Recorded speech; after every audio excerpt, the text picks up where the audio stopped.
dia untuk kontrak perkuliahan mata kuliah anatomi fisiologi manusia ya.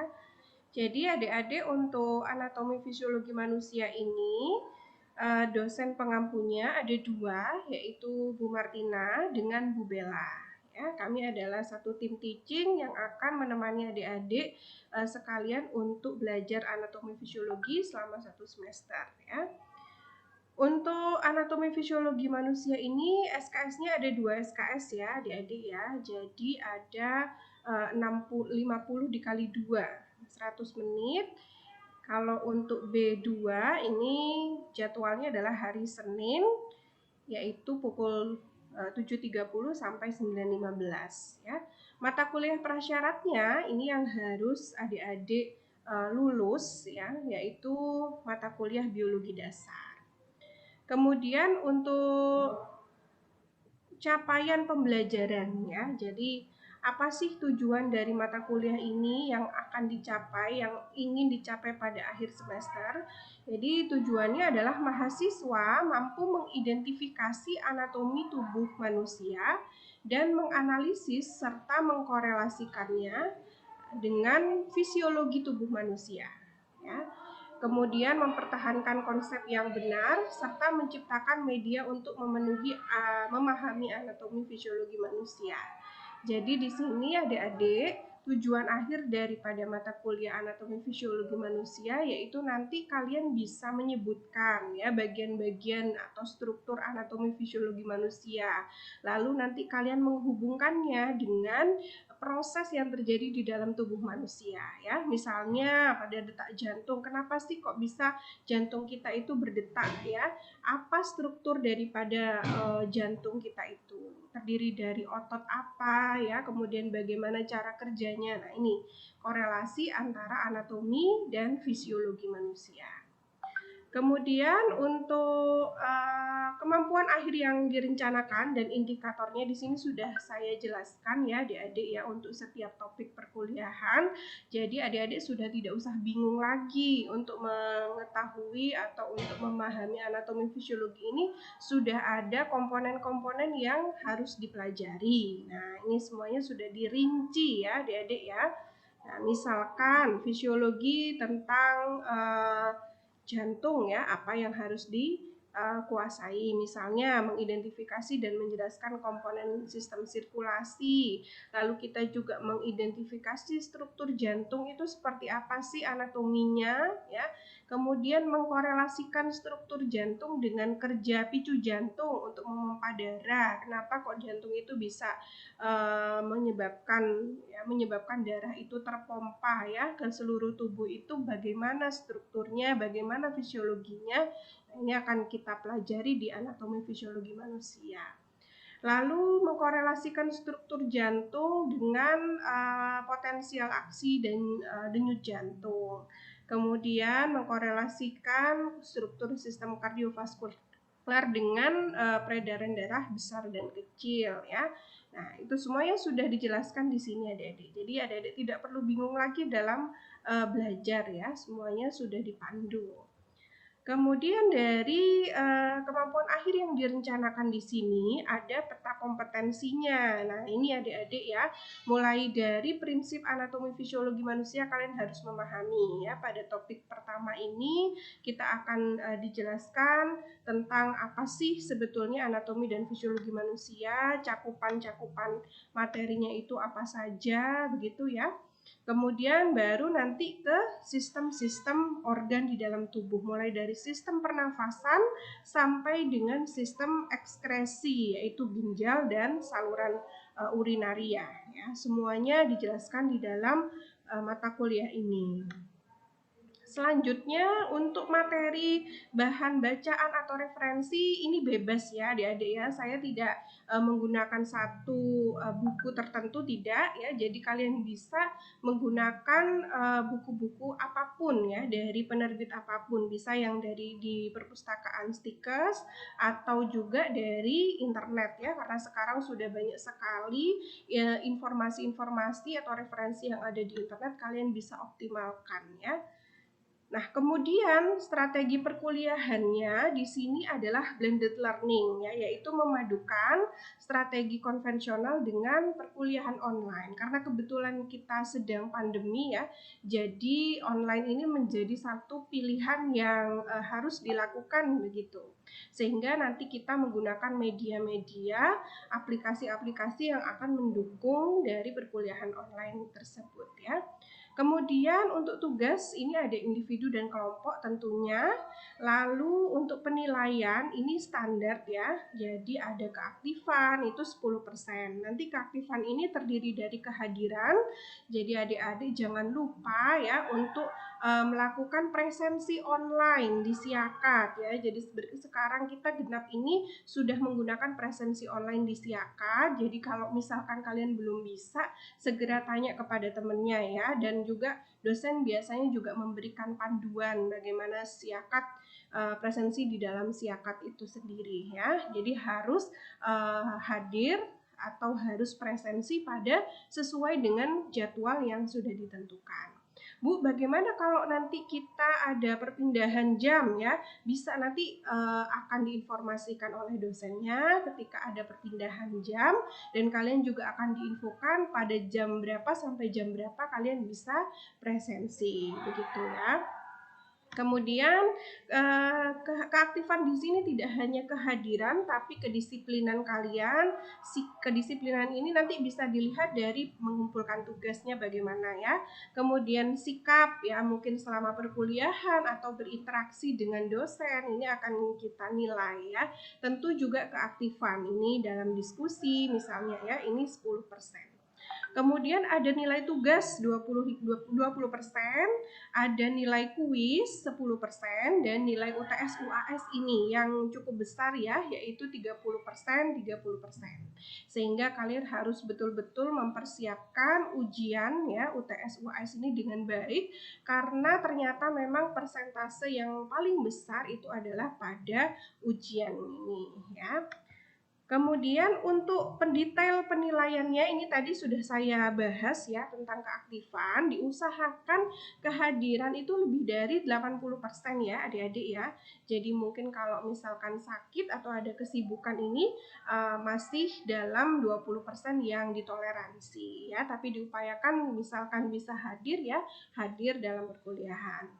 Ini sudah saya jelaskan juga mengenai aspek kedisiplinan, sikap, ya, perilaku sopan santun, beretika, jujur, ya, dalam ujian, ya, misalkan kritis, bertanggung jawab, saling menghargai dan saling menghormati, ya. Jadi adik-adik yang perlu ditekankan bahwasanya kita kuliah itu tidak hanya ingin ilmunya saja, ya, ingin ilmu mata kuliahnya saja, tetapi kita juga harus mengasah yang namanya soft skill kita, ya. Ini jangan sampai eman-eman, ya, jangan sampai kita hanya dapat mata kuliahnya saja tetapi soft skill kita tidak diasah. Misalnya apa soft skillnya? Ya, misalkan bekerja sama dalam kelompok, begitu, ya. Nanti akan dipakai justru adik-adik pada saat kalian bekerja. Nah, tolong ini juga bisa diimplementasikan di dalam proses belajar mengajar, ya. Begitu. Kemudian keaktifan tentu, ya, dalam diskusi nanti akan Bu Martina nilai. Lalu tugas adik-adik. Nah, ini biasanya yang menjadi pertanyaan pada saat kontrak, ya. Jadi selama 1 semester nanti kalian akan ada 2 tugas kelompok, ya. Tugas kelompok yang pertama ini nanti kalian akan mengerjakan soal untuk setiap materi, gitu. Jadi misalkan hari ini kan pengantar anatomi fisiologi, kemudian minggu depan adalah sistem pernafasan. Jadi hari ini nanti akan saya share, ya, soal-soal untuk materi berikutnya, ya. Tidak banyak adik-adik, mungkin hanya 5 soal begitu, ya. Nah, kemudian juga kalian juga akan saya beri link untuk video referensi tentang sistem pernafasan yang akan kita bahas minggu depan. Jadi nanti PR kalian dalam kelompok, ya, memahami PPT yang saya berikan, kemudian mengerjakan soal untuk minggu depan, dan juga mempelajari referensi video yang saya berikan. Kemudian referensi video itu biasanya dibuat rangkuman sedikit, ya. Nah, biasanya tentang fisiologi, ya, yang ini. Nah, begitu. Nanti dikumpulkannya H-1 sebelum perkuliahan ya. Nanti saya akan buatkan Google Drive untuk kita mengupload tugas-tugas kita semua di situ per kelompok. Nanti saya akan buatkan folder-folder ya. Jadi nanti tinggal kalian masukkan misalkan untuk materi sistem pernafasan gitu ya. Soal materi sistem pernafasan dan rangkuman video ya di situ. Nah, setiap topik nanti akan ada seperti itu ya. Tidak banyak adik-adik. Tujuannya apa? Tujuannya adalah agar kalian membaca dulu sebelum kalian kuliah. Itu sebenarnya tujuan Bu Martina. Tidak ingin memberatkan kalian, tapi kalian membaca dulu sehingga pada saat perkuliahan dilaksanakan kalian tuh sudah langsung nyambung gitu ya. Nah, dan memberikan juga kesempatan kepada kalian untuk mencari info-info atau referensi lain terkait dengan topik tersebut ya, sehingga nanti kalian lebih kaya dalam hal keilmuannya pada topik tersebut. Begitu ya adik-adik ya. Jadi tugas 1 ini nanti bobot penilaiannya 10%. Kan tugas ada 20, jadi nanti disebar 10 untuk tugas 1, 10% untuk tugas 2. Nah, kemudian untuk tugas 2, ini tugas 2 juga sama kelompok ya adik-adik. Nah, tugas 2 ini apa Bu tugasnya? Yaitu mencari jurnal dan merangkum jurnal untuk digunakan dalam menyusun suatu artikel review ya. Jadi begini, nanti kalian setiap minggu ya harus mencari jurnal dan merangkum jurnal tersebut gitu ya. Jadi enggak usah banyak-banyak adik-adik, pada inti-intinya saja. Nanti saya ajari bagaimana sih cara membaca jurnal itu supaya kalian cepat dapat informasinya ya, tidak memberatkan kalian gitu ya. Nah, saya akan ajarkan. Kenapa? Karena dari jurnal inilah nanti kalian akan terbiasa mendapatkan referensi yang baik gitu ya. Sehingga saya harus melatih adik-adik. Juga untuk fungsinya adalah nanti pada saat kalian melaksanakan penelitian, skripsi, kalian sudah terbiasa dengan membaca jurnal. Karena jurnal ini adalah referensi yang paling baik, paling bagus ya, referensi utama dalam bidang keilmuan gitu. Secara ilmiah ini yang paling utama, Dede ya. Jadi nanti setiap minggu kalian akan harus mencari jurnal. Lalu setelah itu kalian akan mendiskusikannya dengan dosen ya. Jadi kalian harus janjian dengan Bu Martina ya atau Bu Bella, nanti kita bagi begitu ya. Ada 6 topik di sini nanti ya. Topiknya apa saja Bu? Kalian harus cari nih jurnal terkait dengan satu. Ini nanti dibagi ya adik-adik, jadi ada 6 kelompok. Jadi kelompok 1 misalnya mencari jurnal-jurnal yang berkaitan dengan sistem pernafasan pada penderita COVID-19. Nah, ini kan yang lagi in ya saat ini tentang COVID-19. Nah, ini penting sekali kalian memadukan ilmu yang kalian dapatkan di perkuliahan dengan yang terjadi di lapangan. Ya, supaya nyambung ilmu kalian gitu dengan implementasinya. Sehingga nanti lebih bermanfaat. Kemudian yang kelompok 2 nanti menjelaskan atau mencari artikel jurnal yang berkaitan dengan sistem pencernaan pada penderita COVID-19. Nah, itu bagaimana sih penelitian-penelitian yang ada penderita COVID-19 itu sistem pencernaannya bagaimana, terganggu atau tidak gitu ya. Bagaimana bentuk-bentuk gangguannya ya, seperti itu. Nanti dijelaskan. Kemudian yang ketiga, ini penderita COVID-19 dengan diabetes mellitus. Nanti cari jurnal-jurnal yang berkaitan dengan penderita COVID dengan pemberatnya diabetes mellitus. Kemudian yang keempat, tentang sirkulasi darah ya. Bagaimana sih peredaran darah orang COVID-19 ini? Kalau misalkan dia ada hipertensi, itu bagaimana pasien COVID-19 ini? Kan hipertensi berkaitan dengan sirkulasi darah ya, Dedek ya. Begitu. Kemudian yang kelima, kardiak. Kardiak ini berarti jantung ya. Bagaimana sih kondisi jantung pada penderita COVID-19 berdasarkan artikel yang ada. Dan yang keenam adalah sistem syaraf pada penderita COVID-19. Nah, ini ada beberapa penelitian terbaru yang mengatakan bahwa ternyata ada pengaruh ya COVID-19 terhadap sistem syaraf manusia yang menyebabkannya mungkin kehilangan konsentrasi ya, kehilangan mood dan mungkin juga akan berpengaruh pada kemampuan kognitif, kemampuan syaraf yang lain, koordinasi ya. Nanti dicari ya, apa sih pengaruhnya. Nah, kemudian ini ada informasi, jadi kalian nanti mencarinya artikel penelitian ini di Google Scholar.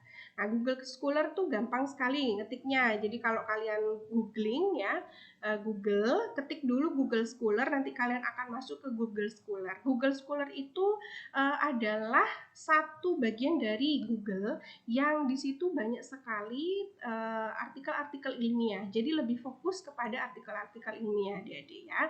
Nah, nanti ini dilakukan 1 minggu 1 jurnal ya. Bu, kayaknya kok berat ya Bu ya? Enggak, nanti kalau dijalani enggak ya. Nanti Bu Martina bantu bagaimana caranya mencari jurnal, kemudian merangkumnya dengan mudah dan menyenangkan ya. Kemudian yang kedua, nanti kalian membuat rangkuman ya. Rangkuman setiap minggunya di Word ya tentang yang kalian dapatkan dari artikel yang kalian baca gitu ya.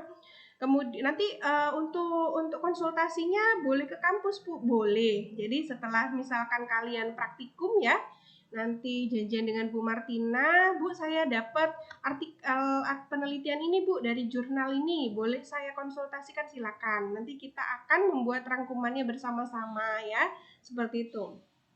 Lalu yang terakhir, nanti setelah dari artikel-artikel yang kalian dapatkan selama 1 semester, itu akan kalian buat review artikel di akhir semester ya. Jadi sekian banyak artikel yang kalian dapatkan setiap minggunya, itu kalian gabung jadi menjadi satu artikel review gitu. Ya baik, kemudian berikutnya ya ini tentang penilaian kuis ya adik-adik ya. Nanti kuisnya ada post-test. Post-test itu berarti tes yang dilakukan setelah materi ya. Untuk pagi ini tidak ada post-test dulu ya, baru minggu depan akan ada post-test tentang sistem pernafasan. Kita mulai minggu depan. Post-testnya nanti mudah saja seperti ujian ya, nanti di Google Form, tidak banyak kok soalnya mungkin 10 saja begitu ya dengan pilihan ganda begitu. Kemudian UTS US ya 30% 30%. Nah, di sini di bawah sini ada rubrik penilaian untuk tugas adik-adik. Nah, tadi kan ada 2 tugas ya. Tugas yang pertama tadi mengerjakan soal dan mereview video yang Bu Martina berikan setiap topik ya. Itu skornya 50-50. Ya, jadi kalau kalian menjawab soal dengan benar tetapi tidak membuat tidak membuat rangkuman video referensi, ya sudah skornya 50 gitu. Jadi kalian sudah tahu ya skornya sendiri-sendiri dari rubrik penilaian ini. Sedangkan untuk yang tugas 2, untuk mencari artikel penelitian yang kemudian dibuat review, ini ada 5 komponen penilaian, mulai dari kemampuan mendapatkan referensi yang sahih. Nah, nanti akan saya nilai artikel kalian itu dari jurnal yang bagus apa enggaknya. Tapi jangan khawatir, nanti saya akan ajari pada saat kita diskusi bagaimana sih caranya mendapatkan referensi yang bagus ya. Ini penilaiannya 5%. Semakin bagus, semakin terakreditasi Sinta 1 misalnya ya, itu semakin baik ya. Kalau Indonesia itu ada klasifikasi untuk akreditasi Sinta 1 sampai Sinta 6. Nah, nanti saya akan ajarkan bagaimana caranya mencari jurnal yang terakreditasi kalau di Indonesia ya. Kalau di luar negeri, internasional itu misalkan yang terindeks dengan Scopus. Nah, itu adik-adik ya. Kemudian yang kedua, kemampuan untuk merangkum artikel penelitian tersebut. Nah, ini 25%. Lalu yang ketiga, keaktifan dalam melakukan responsi. Jadi nanti kalau diskusi dengan Bu Martina per kelompok itu kalau bisa hadir semua ya. Misalnya satu kelompok ada 5 orang atau 6 orang, nanti kalian hadir ya, supaya bisa tahu pembahasan dari artikel tersebut begitu. Nanti kehadirannya juga saya nilai ya. Kemudian kemampuan dalam mereview artikel ya. Nanti ini penilaian di akhir semester kalau nomor 4 dan nomor 5. Kemudian hasil reviewnya itu dipresentasikan di pertemuan terakhir dari perkuliahan kita selama 1 semester ya. Ini untuk jadwal perkuliahannya. Jadi kalau ini B1 ya, kalau B1 ini Senin jam ketiga sampai jam keempat, jam 9.20 sampai 11.05. Sedangkan untuk B2 ini ada hari Senin jam pertama sampai jam kedua 7.30 sampai 9.15 ya. Untuk tempatnya di ruang virtual bisa nanti WhatsApp group atau Zoom atau dengan Kahoot atau dengan e-learning Stikes ya. Nanti Stikes sedang mengembangkan e-learning adik-adik ya di websitenya. Jadi nanti e-learningnya itu ada materi-materi dosen, ada pembahasan, kemudian ada soal-soal ya, bank soal. Nah itu nanti masih proses pengembangan. Insya Allah dalam bulan depan kalau sudah baik nanti kita akan luncurkan kepada adik-adik gitu ya. Kemudian untuk materinya, nah ini materinya ada pengantar anatomi fisiologi manusia hari ini ya. Kemudian anatomi fisiologi sistem pernafasan atau respirasi, kemudian sistem pencernaan, sistem syaraf, sistem endokrin, anatomi fisiologi jantung, anatomi sistem sirkulasi. Ini untuk yang sebelum UTS. Nah, ini akan dibahas ya bersama Bu Martina. Ya, ini kodenya MKR ini berarti Bu Martina. Sedangkan untuk setelah UTS ini dengan Bu Bella ya, adik-adik ya. Jadi ada sistem rangka, sistem otot, sistem limfatik, sistem imun, sistem reproduksi, dan juga sistem ekskresi. Ekskresi ini sebetulnya ada 4 sistem organ ya, tapi pernafasan dan hepar itu sudah dibahas pada materi-materi sebelumnya. Sedangkan tersisa 2 yaitu sistem ekskresi kulit dan juga ginjal serta saluran urinaria ya. Lalu di materi di pertemuan terakhir ini ada presentasi artikel review yang sudah kalian buat ya dengan merangkum semua jurnal-jurnal yang kalian baca selama 1 semester. Begitu adik-adik ya. Nanti tenang saja, nanti Bu Martina bantu untuk menyusunnya ya. Nah, di sini sudah ada juga ini struktur penilaiannya. Kalau kalian pengen tahu nih Bu Nia sama Bu Bella ini menilainya seperti apa sih ini ya. Jadi untuk penilaian kehadiran, ini ada kehadiran keaktifan. Penilaian tugas 1 seperti ini penilaiannya. Penilaian untuk tugas 2 seperti ini ya. Sudah ada komponennya juga. Kemudian penilaian post-test ya. Ini ada setiap minggunya ya. Setiap topik ada ya. Untuk post-test yang hari ini itu akan dilakukan minggu depan ya sebelum kita kuliah. Nah, begitu juga sistem pernafasan nanti akan dilakukan minggu berikutnya. Begitu ya adik-adik ya. Kemudian sebentar. Ini penilaian UTS UAS ya. Nanti kita upayakan yang di bawah standar itu ada remedi ya supaya nanti nilai akhirnya baik. Begitu adik-adik yang bisa saya sampaikan untuk kontrak perkuliahan. Baik.